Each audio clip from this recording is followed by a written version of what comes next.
আমরা তিন ভাই তিন ভাগে কোরবানি দেই। এক ভাইয়ের অবস্থা ভালো, তাই সে বেশিরভাগ টাকা দেয়, আর আমরা অল্প কিছু পরিমাণ শরিক হই। তাহলে কি আমাদের কোরবানি আদায় হবে কিনা? এটা একটা গুরুত্বপূর্ণ প্রশ্ন। কোরবানি দেওয়ার ক্ষেত্রে বিশেষ করে যখন ভাই ব্রাদাররা মিলে কোরবানি দেন, তখন এরকম পরিস্থিতি তৈরি হয়। একটা গরুর দাম ধরেন 70,000 টাকা। তো এক ভাই তার উপার্জন অনেক কম, সেজন্য সে 5,000 টাকা দিস, আর বাকি টাকা যেটা আছে সেটা হয়তো বাকি ভাইরা দিস। কোরবানি হবে কিনা? উত্তর হলো কারোর কোরবানি হবে না। কোরবানিতে যে কোনো একটা পূর্ণ অংশ নিতে হবে। 7 ভাগের একটা পরিপূর্ণ অংশ, 7 ভাগের 1 ভাগ, 7 ভাগের 2 ভাগ, 3 ভাগ, 4 ভাগ, সর্বনিম্ন 1 ভাগ নিতে হবে। ভগ্নাংশ নেওয়া যাবে না, অর্থাৎ 1 ভাগেরও অর্ধেক নেওয়া যাবে না। 2 ভাই মিলে 1 ভাগ নিছে, হবে না। তখন সেটা গোস্ত খাওয়া হবে। পশু জবাই হয়ে গেছে সহি পদ্ধতিতে, গোস্ত খাওয়া হবে, কিন্তু কোরবানি হবে না। কোরবানি বিশুদ্ধ হইতে হলে প্রত্যেককে পূর্ণাঙ্গ একটা ভাগ নিতে হবে। হ্যাঁ, এখন এমন হতে পারে যে এক ভাইকে আল্লাহ আর্থিক সচ্ছলতা দিয়েছেন, বাকিদেরকে দেন নাই, তো কি হবে?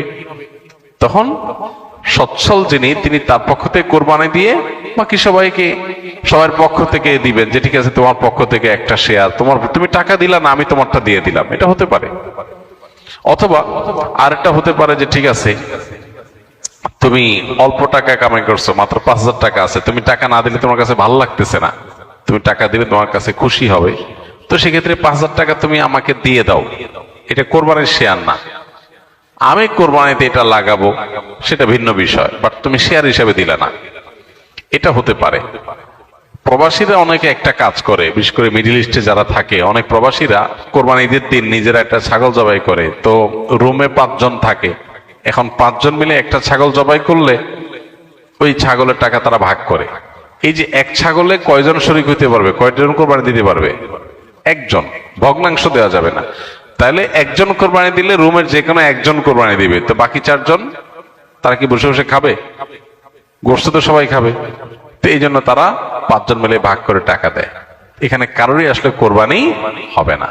জবাই করা হবে, পশুর গোস্ত খাওয়া হালাল হবে, কিন্তু কোরবানি হবে না।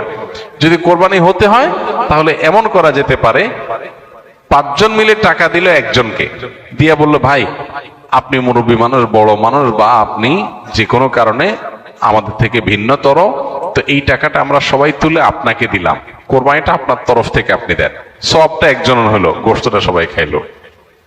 বা এই বছর আপনার তরফ থেকে হলো, পরের বছর আমরা আবার সবাই টাকা পয়সা দিলাম, ভাই আরেকজন হলো, টাকা আপনাকে দিয়ে দিলাম আপনার তরফ থেকে হোক, কোরবানিটা একজনের হবে। ঠিক একইভাবে গরুতে ভগ্নাংশ, এটার ভাগ এভাবে